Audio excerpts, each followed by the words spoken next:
In this lesson, we're going to discuss a very common problem when it comes to lookups.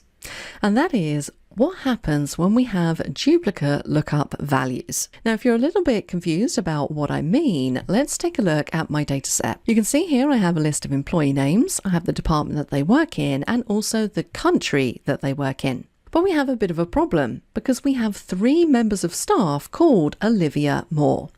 You can see here we have Olivia Moore, who works in the sales department in the UK. We have Olivia Moore, who works in HR in Germany. And then we also have an Olivia Moore, who works in finance in the USA. Now you might be thinking to yourself, well, how likely is this scenario? Well, if you imagine a global organization that maybe has thousands and thousands of employees, it is pretty likely that you're going to have 2 people with the same name. For example, in the UK, the name John Smith is very, very common. So you might get a few John Smiths at your company.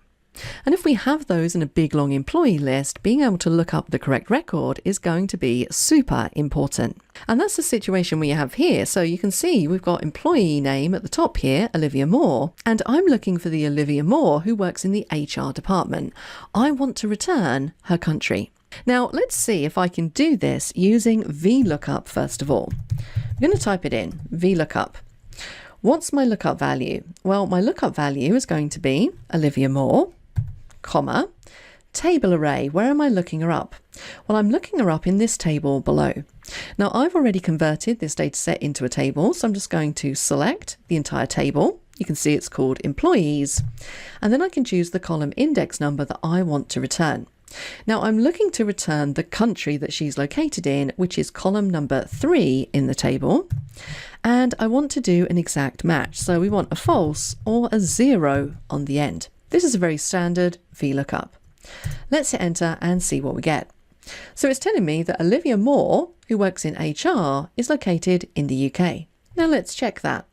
There's Olivia Moore, who works in HR, but she's actually located in Germany. So this result is incorrect. Now, why am I getting UK? Well, that's because VLOOKUP starts at the top of the list, and as soon as it finds the first occurrence of Olivia Moore, it's going to return the country. So in this case, that's the first occurrence of Olivia Moore, and the country is UK, which is why we're getting this result. Now, because we don't have any flexibility with VLOOKUP in terms of which way we're looking through our data, VLOOKUP isn't going to work in this case. So let's delete it out. What about trying something like XLOOKUP? Because we know that that allows us to define if we're looking from the top to the bottom of the data or from the bottom to the top. So let's give XLOOKUP a go instead. Our lookup value is Olivia Moore. Where are we going to find her? Where's the lookup array? Well, we're going to find that in the employee name list. What's the return array? Well, we want to return the country, so we select that column, and then I'm going to go into my optional arguments. Now, I'm not too concerned about any text in the cell if it can't be found, so let's just skip over that. I want to do an exact match of the name. This is the argument I'm interested in. So search first to last or search last to first. So this time, instead of searching from the top down, I'm going to search from the bottom up. So I'm going to have a -1 in there. Close the bracket, hit enter. Let's see what we get. Well, we get USA this time. So if we go from the bottom upwards, you can see it's finding the first occurrence of Olivia Moore and it's returning USA. So this still isn't the Olivia Moore who works in the HR team. She's kind of in the middle here. So how are we going to solve this? How are we going to find the correct record in the table?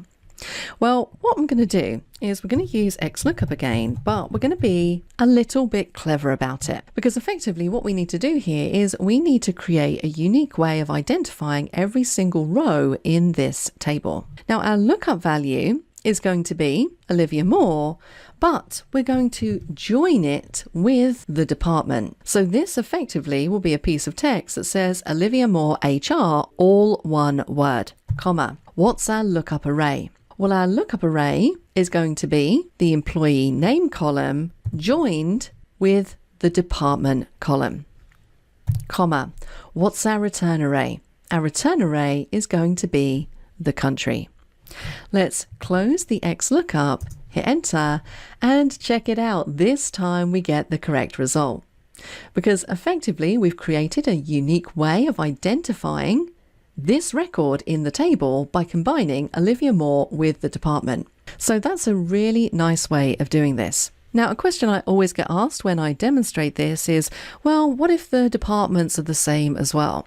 Well, you could combine more than 2 columns together to get a unique identifier for the row. You could combine 3 pieces of information, 4, 5, however many you need to make that row unique. This is one of those formulas that does take a little bit of practice, so I do encourage you to have a little play around with it. But that's how I like to go about solving this type of issue. If you're not a subscriber, click down below to subscribe so you get notified about similar videos we upload. To see the full course that this video came from, click over there. And click over there to see more videos from Simon Says It.